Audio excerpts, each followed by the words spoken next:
En fait, c'est un phénomène thermique redouté par les pompiers, mais qui arrive naturellement dans tout incendie.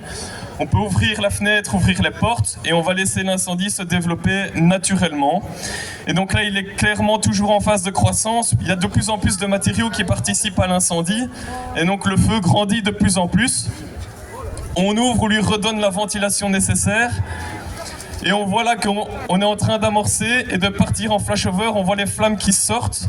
Donc tous les gaz de pyrolyse qui étaient présents, puisque la matière s'est décomposée suite à la chaleur, sont en train d'embraser. On le voit par les flammes qui sortent et qui remettent le feu à la fumée à l'extérieur. Et là, on appelle le 112, il y a un témoin, on appelle les pompiers et on donne le go à notre autopompe qui va arriver. Alors chez nous, un feu de bâtiment, notre dispatching envoie les moyens suivants: une autopompe composée de 6 personnes toujours, une auto-échelle, une citerne et un officier. Ici, on va simuler l'incendie avec une seule autopompe qui va arriver. Bien sûr, il y a un petit délai d'intervention et malheureusement, l'incendie peut fortement se développer en attendant. D'où l'importance d'appeler le plus vite possible le 112 et d'essayer de l'éteindre le plus vite possible. On dit toujours que dans les premières secondes d'un début d'incendie, un gobelet d'eau suffit à éteindre un feu. Après quelques minutes, il faut un seau d'eau. Après 15 minutes, il faut les pompiers. Tu peux fermer la porte, tu vas te calmer un peu. Ça va aller? C'est bien, calme un peu.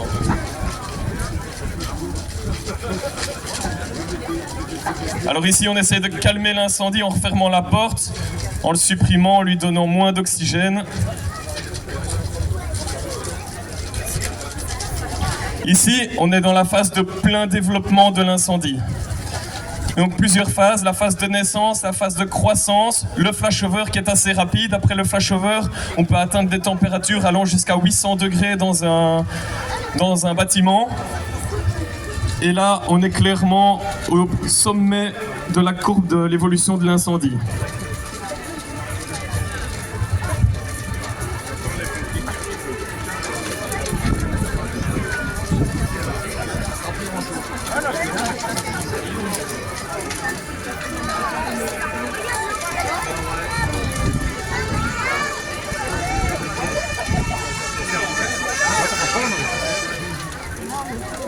Vous voyez, on est soumis, pour ceux qui sont au plus proche et devant le bâtiment, à un rayonnement quand même important.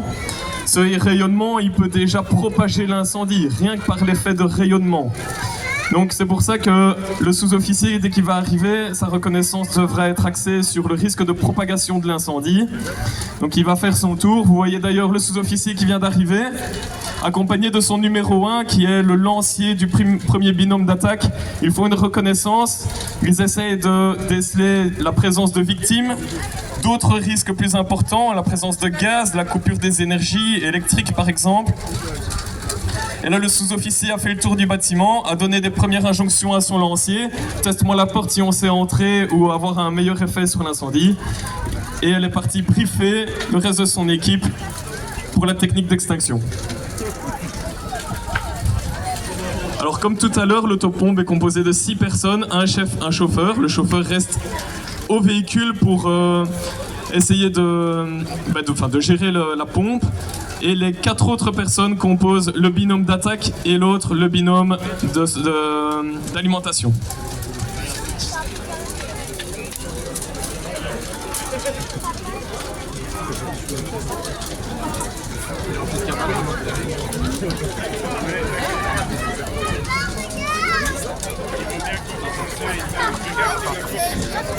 Alors, dans les procédures opérationnelles, on a plusieurs techniques d'attaque, etc. Ici, notre équipe part en établissant une ligne de basse pression. Donc, on a le choix entre la haute pression et la basse pression. En général, la haute pression, on choisit cette méthode pour les petits feux et pour une extinction la plus rapide possible. Ici, quand les feux sont importants, on a besoin d'un débit important et donc d'être en basse pression. Et là, notre binôme établit les bundles. Ce sont des tuyaux, les tuyaux que vous voyez au sol, jaune et vert, enroulés en rond, ce qui permet une progression plus rapide avec le tuyau, avec une bonne gestion de tuyau. Ici, notre binôme est prêt. Ils sont en train de préparer leur bundle et leur lance. et ils vont passer à l'attaque. Vous voyez qu'il y a un tuyau jaune, un tuyau vert. Le tuyau jaune est le premier tuyau, le tuyau d'attaque. Et le tuyau vert est le tuyau backup en cas de problème pour notre premier binôme.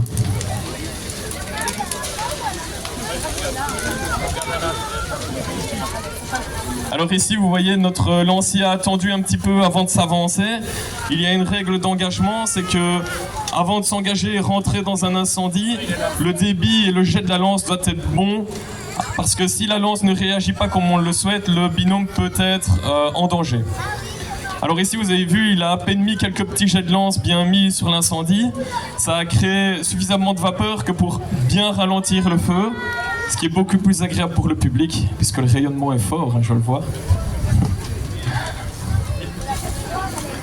Là, l'incendie commence à être sous contrôle, vous le voyez tous et vous le ressentez tous. Il n'est pas pour autant terminé, mais pour un sous-officier et un officier, on peut commencer à être rassuré. On le voit en général, ici, on est sur un incendie extérieur, mais quand le feu est à l'intérieur d'un bâtiment, plus loin dans un appartement au 5e étage par exemple, nous on peut être rassurés quand les équipes travaillent bien et sont bien maîtres du feu en observant la couleur des fumées. Vous avez vu qu'avant l'extinction l'application de la lance, les fumées étaient plutôt noires, chargées en combustible, grises et noires. Ici, les fumées sont beaucoup plus blanches, comme le feu de voiture, parce que la vapeur d'eau commence à prendre la place et donc éclaircit ces fumées. Nous, c'est un signe qu'on voit très facilement de l'extérieur et donc ça nous rassure dans le sens où le binôme d'attaque agit bien sur le foyer. Ici, le sous-officier me fait signe que le feu est sous contrôle et le sous-officier va inviter le public à venir peaufiner l'extinction. On peut féliciter l'autopompe pour sa prestation.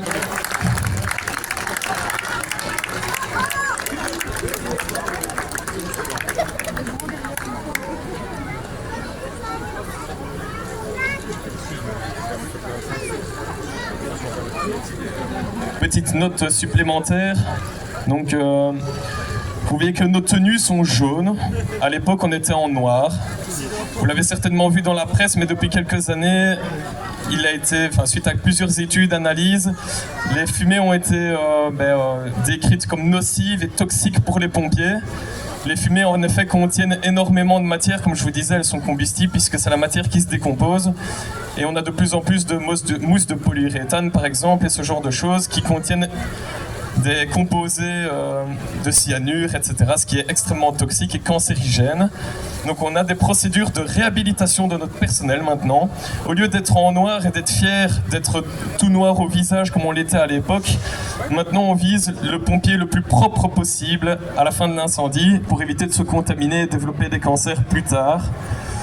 Donc tout pompier qui est soumis aux fumées d'incendie se voit dans l'obligation de respecter une procédure de réhabilitation, de se déshabiller dans un protocole spécifique en essayant d'éviter de se contaminer et de changer de tenue le plus vite possible avec